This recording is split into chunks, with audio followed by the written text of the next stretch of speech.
sam pojam digitalizacije i automatizacija, posao kojim se mi bavimo se building automation ili automatizacijom zgrada ili kako ljudi vole da kažu smart building ili pametne zgrade. To je nešto to je neka veza koja postoji već više decenija, znači automatizacija se bazira na digitalizaciji tim procesima. Sada kada pričamo o novoj eri digitalizacije, to je Industrija 4.0 i pojavi novih rešenja kao što su Internet of Things, cloud servisi i tako dalje, naravno da kompanija mora da vodi računa da u tom procesu, da kažem, tranzitnom periodu koji sad imamo, da prođe što bezbolnije kroz taj period. Ono što je kod nas karakteristično je da mi, osim što moramo da menjamo poslovne procese, što je praktično zadatak svake kompanije, ne samo naše, u bilo kojoj oblasti, zbog digitalizacije, mi moramo da vodimo račune tehnološkim rešenjima koje su usko povezana isto sa procesom digitalizacije, čime imamo, kažem, duplu situaciju. Što se tiče poslovnih procesa, mislim da pristup znači mora da bude agilniji, to znači da mora da se radi u kraćim vremenskim ciklusima, intervalima, jer promene su brze i učestale, sveobuhvatne, da se brže prilagođavamo tim promenama i sve, da kažem, specifičnim zahtevima klijenata koje dobijamo. Moramo da radimo na obuci, kontinuirano obuci naših ljudi, da radimo na alatima koje možemo sprovodimo te procese i tako dalje.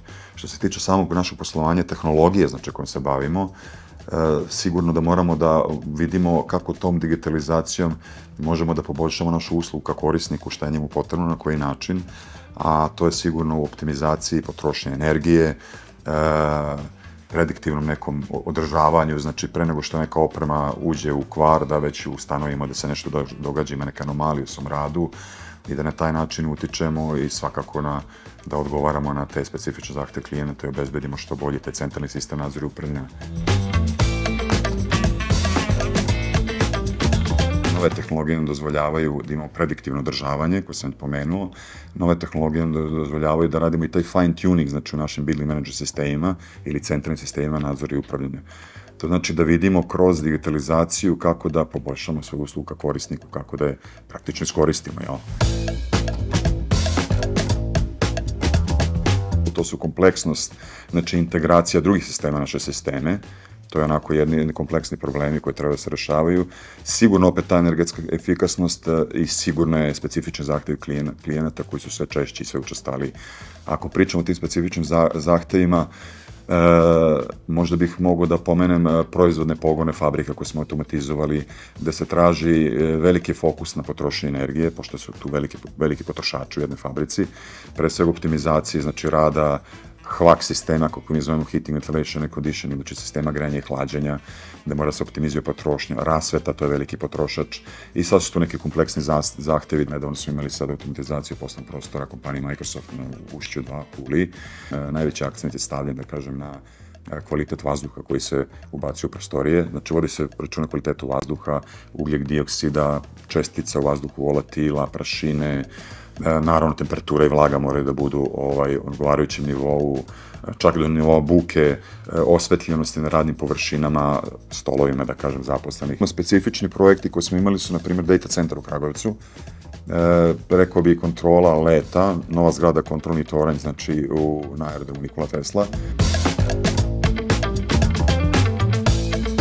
Motivacija tima mora da leži u tome da, ja mislim, vole svoj posao.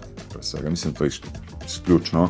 Ako volite svoj posao i volite te brze promene u poslu koje se dešavaju, kod nas se dešavaju, znači ne radite uvek isto, znači nije posao da ćete vi raditi ove godine i sledeće 5 godina istu stvar, dolaze novosti, dolaze stvari, ako imate tim koji je radoznao, znatiželjan, takvog je karaktera, temperamenta, da voli non stop neprestano da uči i to ga inspiriše, nije možda teško ni motivisati.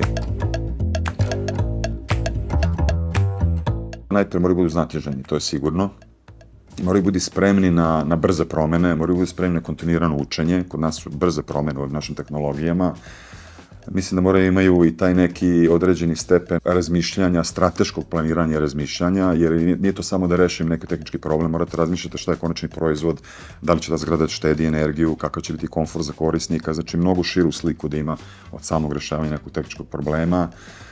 Bitna je karakteristika da budu kreativni, znači u traženju tehničkog rešenja nije samo cilj pronaći rešenje, morate pronaći rešenje koje je isplativo klijentu, kažem, pronaći tehničko rešenje koje je mnogo skupo, niste puno toga uradili, Zatim, osim kreativnosti, ja mislim, naravno, bitne su tehničke veštine koje moraju da posjeduju, bitna je neka multidisciplinarnost, znači naš posao obuhvata oblasti kao što su elektronika, programiranje, energetika, termotehnika, to su mašinske instalacije, klimatizacije, grejanje, morate da poznajete, pa i samo građevinarstvo, jer ste na kraju krajeva uključeni u proces izgradnje jednog objekta, morate to da poznajete, morate biti spremni da uče o svim tim disciplinama da bi bili uspešni u poslu. Sigurno moraju da imaju u sebi uvek nekako jednu dozu da razmišljaju o održivosti, ko smo pričali, jer održivost je nešto što je usko povezano s svim našim poslom, upravo zbog toga što možemo da uštedimo energiju kroz naše sisteme, bilimenačne sisteme, a štedimo energije, smanjujemo, znači, emisiju ugljen dioksida i praktično smanjujemo ceo uticaj i globalnog zagrevanja i radimo na toj održivosti.